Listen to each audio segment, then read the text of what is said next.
Bonjour Emmanuel, Bonjour Henri. vous allez bien? Mais écoutez, comme la dernière fois, pas plus mal, pas Bon, mieux. alors, on a des choses importantes à dire cette vidéo. D'abord que pendant 15 jours, il n'y en aura pas après celle-là parce que on est absent la semaine prochaine. Moi, je suis à Paris la semaine prochaine. Vous allez en vacances, Henri? Non, je vais travailler. À mon âge, je suis obligé de travailler encore, la retraite. Il y a déjà 7 ans que je devrais l'avoir prise. Alors, on va vous annoncer tout de suite une nouvelle importante. Et intéressante. Et intéressante, Et enfin, on intéressante. l'espère pour vous. On a décidé de mettre en place un stage. Alors c'est un stage qui va être un stage psychologique dans lequel on transmettra à tous ceux qui vont venir tout ce qu'on sait, tout ce qu'on a appris en 20 Tout ce qu'on ans, a subi. tout ce qu'on a subi, Oui. comment essayer de résister et des conditions psychologiques nécessaires pour ne pas être complètement broyé et surtout psychologiquement perdu à l'issue d'un contrôle fiscal. Donc, Et surtout, nous allons dire ce que tous les conseillers fiscaux ne disent pas. oui, c'est la partie humaine, parce qu'effectivement, ça ne va pas être un stage technique. Hein, ça, on ne va pas laisser ça à vos conseillers fiscaux, à vos avocats fiscalistes. Il y en a partout, il suffit de soulever un caillou, on va en trouver un, c'est pas un problème. Mais par contre, quand il s'agit de savoir comment le vivre, qu'est-ce qui se passe par rapport aux autres, qu'est-ce qui se passe dans la société, qu'est-ce qui se passe...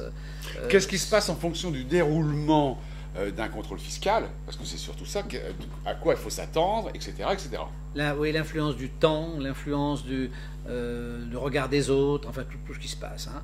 Donc le fait que tout d'un coup vous êtes l'homme à abattre, le bouc émissaire, enfin toutes ces choses, et comment réagir, comment ne pas se retrouver totalement dépourvu et surtout innocent, quoi. Hein. Comment ne pas se retrouver comme le roi nu? Voilà. Donc ce stage, alors le premier aura lieu le 24 mai. Donc Il fera beau. Ça se passe à 7. Il fera beau, donc vous pourrez en profiter pour passer un week-end avec votre épouse. En bord de Ou mer. votre époux, peu importe. Au bord de la mer. Donc ça dure toute la journée. Ça coûtera 150 €, qui est un prix d'amis, mais c'est pour mettre une somme de manière à ce que ce ne soit pas dévalué, mais vous voyez, 150 € c'est bénévole. Hein. C'est de l'assistance, Voilà, surtout. hein. Donc voilà. Donc on va faire ça, et on espère que vous allez venir nombreux, et puis pas trop, parce qu'il n'y a pas plus de 10 places. Mais bon, j'espère que les 10 viendront, et puis on verra ce que ça donne après. Ça, c'était le premier point. Le deuxième point, on voulait vous parler, on voulait parler un petit peu du billet que j'ai fait hier et du parallèle entre les systèmes totalitaires physiques et le système totalitaire intellectuel entre Staline et Bercy. C'était ça en quelque sorte. Hein. Non, oui, enfin, moi je veux dire que Bercy et Staline, c'est un système totalitaire physique aussi, puisque les persécutions de Bercy, on les reçoit physiquement. Oui, mais Aussi. la disparition qui est issue du travail de SAP de Bercy est une disparition économique, c'est pas une disparition physique, on ne part Oui. pas dans un goulag. Hein. Absolument. Mais on est rayé de la société. Ah, ça recommence. Et donc, et oui, j'ai encore oublié d'éteindre mon téléphone. Oh, c'est pas bien. Donc, la question qu'on voulait soulever, qui me paraît importante, c'est qu'il y a quand même un parallèle, c'est-à-dire que il y a un vrai parallèle entre un système totalitaire et la fiscalité chez nous. C'est une réalité. C'est pas quelque chose. C'est pas une idée toute faite. C'est pas une manière. Non, c'est pas une vue de l'esprit. C'est pas une vue de l'esprit. C'est pas une opposition C'est du concret. méchante. Non, c'est une réalité. C'est-à-dire que effectivement, on est les gens qui travaillent, qui gagnent de l'argent, sont des cibles. Sont vraiment des cibles et sont des boucs émissaires d'un système en perdition. Qui a toujours besoin d'argent. Et qui a toujours besoin d'argent, d'une manière inépuisable. Pour se nourrir lui-même. Voilà. Et donc, on est exactement... Alors, si on reprend l'affaire de Staline, qu'est-ce qui se passe en 1930? Il se retrouve avec un système qui a été mis en place par Lénine, qui ne marche pas du tout, hein, et qui est au bord de la ruine. Et donc, au lieu de se remettre en question, et au lieu de partir sur d'autres bases, puisqu'ils avaient fait la révolution, après tout, peut-être qu'ils avaient une légitimité à la faire, ça, je ne discute pas là-dessus, mais ils avaient pris une mauvaise route, ils auraient pu changer de route au lieu de cela. Staline décide d'imposer par la violence, et donc il faut qu'il trouve un bouc émissaire.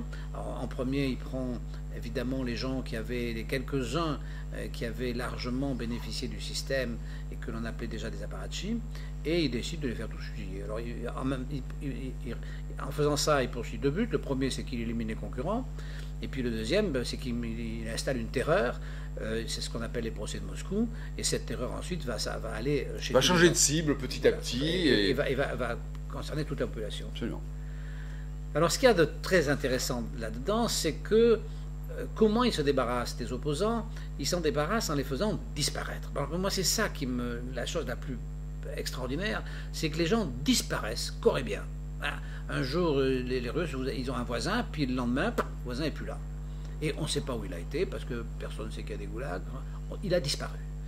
Et alors, avec Bercy, c'est un peu pareil, parce que si vous voulez, vous avez pignon sur rue, vous avez une entreprise qui fonctionne, qui marche, hein, et puis, du jour au lendemain... Elle peut disparaître. Elle peut disparaître totalement. On vous saisit, on vous vend, et puis hop.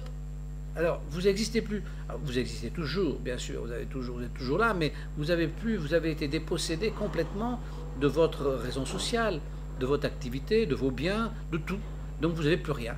Et vous pouvez plus, et n'ayant plus rien, vous ne pouvez plus aller nulle part. Alors, parce que partout où vous allez, si vous n'êtes rien, les gens qui sont dès le départ rien, parce qu'ils ont la malchance ou parce qu'ils sont mal débrouillés, ils savent ce que c'est être rien, c'est être rien. Et donc cette dépossession, quand elle touche des gens qui n'ont pas de raison... En plus, on est catalogué fraudeur. Oui. Ce qu'il faut voir, c'est ça, c'est qu'on est catalogué fraudeur. Donc, au banc de la société. Complètement. Les mauvais Français, on ne va pas recommencer sur ce thème-là, mais c'est vrai que quand vous racontez votre histoire, ça y est, il n'y a pas de fumée sans feu, oui, mais il en a bien profité, en fin de compte, il a fraudé. C'est bien fait ce qui lui arrive. C'est ce qui se passe. C'est ce qui se passe, et ça, c'est la propagande. Ça, c'est l'effet de la propagande, parce que c'était exactement comme ça. Dans l'ancienne Russie, si vous voulez, les gens disaient, mais si mon voisin a disparu, c'est qu'il a dû faire quelque chose qui ne va pas. Il a dû faire quelque chose contre l'État. Donc ça, c'est toujours la même logique. On a fait quelque chose contre l'État, donc là, on a fraudé le fisc. Donc, comme on a fait quelque chose contre l'État, c'est normal qu'on disparaisse. Donc, quand vous disparaissez, les autres trouvent ça normal, et donc, c'était mais épouvantable, parce que c'est un choc psychologique hors du commun. Alors, c'est en ça que notre réponse, heureusement qu'il y a Internet, notre réponse, ça a été de dire, moi, ma réponse, c'est de dire, il faut témoigner. Il faut témoigner parce que le seul fait de témoigner, ça empêche de disparaître. Donc, si vous voulez, c'est pour ça que on se permet de conseiller à tous ceux qui ont des contrôles fiscaux et qui sentent que ça commence à pas très bien se passer, etc. On leur dit, n'hésitez pas, venez nous rejoindre, même si vous n'avez pas, Venez au stage. Venez au stage, d'une part. Et puis, même si vous n'avez pas vous avez l'impression que c'est difficile d'écrire, on écrit plus ou moins facilement. Alors, je ne dirais pas plus ou moins bien, parce que ça serait prétentieux. Moi, je n'ai pas du tout l'impression d'écrire bien, mais j'écris facilement. Alors, c'est peut-être pas très bien, mais en tout cas, ça vient facilement. Bon, si vous n'avez pas cette faculté, ça fait rien, faites-le quand même, envoyez des audios, enfin, n'hésitez pas. Quand vous serez là sur le blog, vous serez toujours vivant. Voilà, il y aura la preuve que vous êtes vivant. Alors maintenant, quand même, ce qu'il faut, je permets de vous couper. Maintenant, ce que l'on voit, ne coupez pas, Emmanuel. Vous faites un combat depuis plusieurs années, et on voit à l'heure actuelle que les choses commencent à changer. Ce matin, j'écoutais une émission sur France Inter, quand même, qui est extraordinaire, qui était dans l'émission Service Public, et c'était une émission entièrement consacrée à la soi-disant fraude fiscale. Et donc, on a entendu des gens qui avaient été contrôlés, mais il y en a un, alors je ne sais pas si c'est bon, 47 fois, une femme qui a été persécutée pendant de multiples années. Donc, ce que je veux dire, c'est que sur France Inter, qui est un service public, c'est le cas de le dire, comme l'émission, enfin arrive, il y a quand même quelque chose qui se passe à l'heure actuelle en France au sujet des abus fiscaux. Alors, vous voyez, c'est formidable parce que Emmanuel dit qu'une personne a été contrôlée 47 fois, et moi ça me fait sourire, parce que 47 fois, c'est tellement énorme, si vous voulez, que ça fait d'abord rire, c'est épouvantable, parce que je mets à la place cette personne, 47 contrôles fiscaux, moi j'en ai eu qu'une quinzaine, 47, je ne peux même pas imaginer comment ça peut arriver. Bon. Donc effectivement, c'est vrai que le réflexe c'est de dire toujours, tu as un contrôle fiscal quand même, bon, voilà.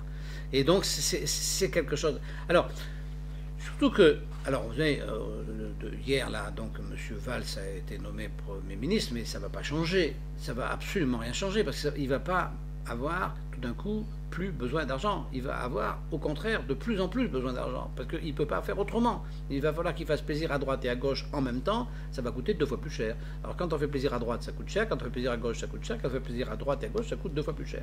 Donc c'est toujours nous qui allons payer, donc la solution ne peut pas s'arranger. Je voulais raconter une chose un petit peu plus légère pour un peu imager les problèmes de notre société. J'ai une fille que j'aime beaucoup, qui est une jeune femme, et qui a trouvé samedi dans la rue un canard d'un jour. Alors un canard d'un jour, c'est un petit canard jaune qui n'est même pas encore tout à fait noir, et qui a failli se faire écraser par une voiture et qu'elle a attrapé. Donc canard qui s'est échappé d'une couvée, sans doute dans un parc, un truc comme ça. Donc, elle trouve ce petit canard. Elle évidemment, tout d'un coup, son cœur explose. Donc un petit canard qui n'a pas été écrasé, qui a traversé la rue sans se faire écraser, bon, c'est le bon Dieu qui nous l'amène. Donc elle prend le petit canard et elle le ramène chez elle. Donc problème, oui, le canard, il veut manger, ça, bon. Donc, on cherche à lui faire manger. Ça fait déjà 3 jours que ça dure. Donc, le canard mange. Ça y est, il commence à être content. Au début, il fallait lui courir après. Maintenant, il saute dans la main. Bon, donc, le canard, il saute dans la main, il mange. Bon, il n'a pas de couche-culotte, alors c'est un peu compliqué. Bon, dans quelques temps, dans pas longtemps, le problème des couches-culottes du canard va se poser avec une certaine intensité parce que ça grossit vite. Un canard en 3 semaines, c'est un gros canard. Donc, à un moment donné, il va falloir se débarrasser du canard. Et donc, se débarrasser du canard, ça y est, vous voyez, un affect qui s'est créé, mais des deux côtés. Donc, le canard, on va parce que le canard, il suit la personne. Il s'attache à une personne, il considère comme sa mère, c'est quasiment l'essence, et le donc, sa vie. Le canard, qu'est-ce qu'on va faire? Le canard, on va le relâcher dans le parc. Mais le canard, c'est devenu un assisté.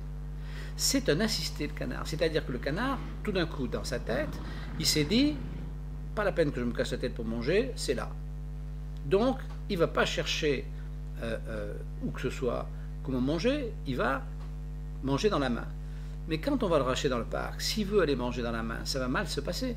Parce que peut-être il va trouver 1 ou 2 personnes, mais quand il va sauter sur les jambes, pour leur sauter sur les jambes et qu'il a toujours pas ses couches-culottes, et à mon avis, ça va mal finir. À un moment donné, le canard, ça va mal se faire passer pour lui. Parce qu'il n'a pas eu une vie normale de canard.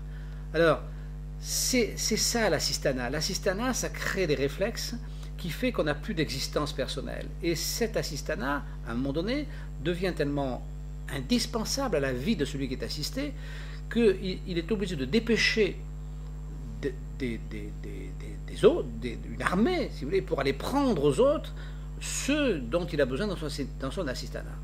Donc c'est un peu une société quand même ça. Donc si vous voulez, ces canards, bon, quand on les tue à la chasse, là ça va pas du tout. Bon, quand on les laisse libres dans un parc, bon, parfois ils sont heureux, ils ont la paix, mais on n'a pas intérêt à leur donner à manger sans qu'ils le gagnent eux-mêmes. Parce que ça chamboule le système. Vous parlez des énarques, là je parle qui ont toujours été assistés Je parle de notre système où l'assistanat est devenu tellement intense que contrairement à ce que pensent les assistés, ils y perdent plus qu'ils y gagnent. C'est ça ce que je veux dire. C'est que ce petit canard, en rencontrant ma fille, il y a peut-être plus perdu que gagné. Parce que maintenant, son problème, il ne sait plus le gérer. Et il faut quand même qu'il mange. Il va falloir qu'il mange toute sa vie. Et il n'a pas pris le bon système. Et je pense que pour lui, ça ne va pas bien finir. Et donc, je pense que nous sommes détruits, taxés, au motif qu'il y a des gens qui ont besoin d'assistance. Et je pense que ces gens qui ont besoin d'assistance, il y en a certainement quelques-uns qui ont besoin vraiment d'assistance. Mais je pense que ceux qui sont blessés, et je pense que ceux qui ne sont pas blessés, qui sont comme ce petit canard, qui arrivent dans la vie, qui sont vivants, je pense que ceux-là, eh bien, c'est extrêmement grave de créer autour d'eux un système dans lequel ils sont pris en charge et dans lequel après ils ne savent pas se prendre en charge. Et moi je trouve ça très embêtant. Moi en tout cas ça m'aurait beaucoup embêté dans la vie de ne pas savoir me prendre en charge. Voilà, je vais vous donner cette petite image parce que je trouvais qu'elle était, elle a trouvé poétique. C'était assez amusant parce que puis on ne trouve pas tous les jours un petit canard. Non, ça c'est sûr. Voilà. Bon, donc nous avons fait un petit peu le tour de notre quart d'heure, je crois. Nous allons nous revoir dans 15 jours. Vous n'oubliez pas notre affaire de stage. En ce qui concerne Valls, pauvre homme, ça va être tellement difficile pour lui, parce que là, il a tous ses copains qui ne sont pas d'accord avec lui, et tous ceux qui ne sont pas avec ses copains qui ne vont pas le devenir. Donc, je crois qu'il va être très isolé. J'avais un ami qui disait, si tu veux une politique de droite, vote à gauche. Si tu veux une politique de gauche, vote à droite. Bon, je crois que là, on est en plein dedans. Ça va être assez drôle. Bien. Ça sera le mot de la fin. Nous avons fini. Absolument. Eh bien, nous vous saluons. Sur l'histoire du canard. Et nous vous disons à bientôt. Au revoir. À bientôt.